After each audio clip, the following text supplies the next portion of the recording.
चल रही है पिछले 20 सालों से, जिसपे किसी की नजर नहीं जा रही। हमारे यहाँ पता क्या हो रहा है, 20 सालों से एक नीति चली है, ग्लोबलाइजेशन, लिबरलाइजेशन, और हम मानते हैं कि ये नीति का मतलब है लूट की खुली छूट। इसमें क्या हो रहा है, भारत की बेशकीमती जमीन बड़ी बड़ी विदेशी कंपनियों को कौड़ी के भाव में बेची जा रही है।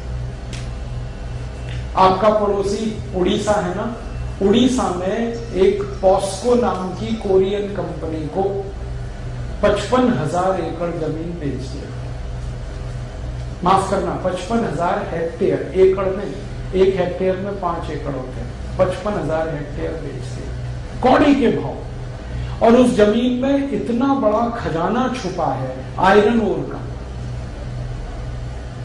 आपको ये बात मालूम है कि उड़ीसा अकेले राज्य का कुल आयरन ओर पूरे एशिया के आयरन ओर का 1/3 है। पूरे एशिया खंड में जितना लोहे का अयस्क है उसका 1/3 अकेले उड़ीसा में है। पूरे भारत की बात नहीं कर रहा, खाली उड़ीसा। और वो आयरन ओर से भरी हुई हमारी धरती विदेशी कंपनियों को कौड़ी के भाव में बेचती है एक मुख्यमंत्री। ऐसी मनमानी है, लूट तंत्र है ये।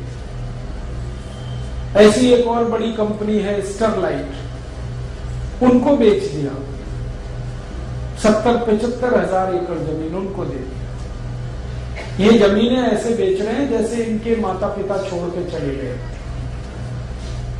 और किसान बेचारे जो अपनी जमीन बचा रहे हैं उनको लाठियां मारी जा रही हैं, उनके ऊपर गोलियां चलाई जा रही हैं, वो मर रहे हैं, लाठीचार्ज हो रहा है, गोलीबार हो रहा है किसानों का। और ये जो जमीन बेचने का खेल शुरू हुआ है, ये उड़ीसा में है, ये छत्तीसगढ़ में है, ये आंध्र प्रदेश में है, ये तमिलनाडु में, ये कर्नाटक में, भारत के 17 राज्यों में ये 20 साल से चल रहा है। पता नहीं कितनी जमीनें बेच दी और उनका कोई हिसाब किताब नहीं। अब अदालतों में मुकदमे आ रहे हैं तो अदालतें कड़क टिप्पणी होगा जो अपनी जमीनें बचाने के लिए लड़ रहे हैं, और अगर वो नहीं लड़े तो पता नहीं ये क्या करें। और दुर्भाग्य से इसको कह रहे हैं देश का विकास। मेरे समझ में नहीं आता, उड़ीसा में कच्चा लोहा निकलता है, उससे हम स्टील बनाएं उड़ीसा में और उसको दुनिया भर में बेचें, ये अच्छा है, या अपने कच्चे लोहे को ही बेचें पूरी दुनिया में? और को कोई नहीं बेचता, सभी उससे फिनिश प्रोडक्ट बना के बेचते हैं।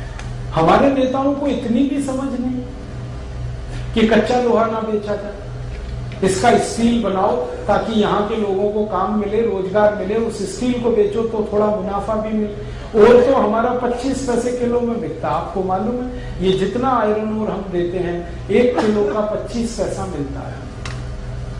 और फिर हमारी ही सरकारें क्या करती हैं, आयरन ओर चीन को बेच दिया, जापान को दे दिया, अमेरिका को दे दिया, फिर उनसे कहते हैं स्टील बना के हमें बेचो।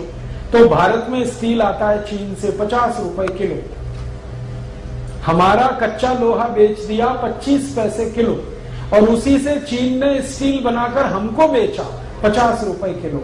ये अभी हुए ना कॉमनवेल्थ खेल, इसमें बड़ा घोटाला हुआ। हमने आयरन ओर बेचा, चीन ने हमको स्टील बना के बेचा 50 रुपए किलो, और वो स्टील भारत में बनता है 12 रुपए किलो, जो हमने चीन से खरीदा 50 रुपए किलो, जापान से खरीदा 50 रुपए किलो। हम उसको खुद बनाए। हमारे यहाँ बहुत सारी स्टील बनाने वाली कंपनियां हैं। स्टील अथॉरिटी इंडिया लिमिटेड है, वो तो बहुत बड़ा पब्लिक सेक्टर है। प्राइवेट सेक्टर में जिंदल है और टाटा है।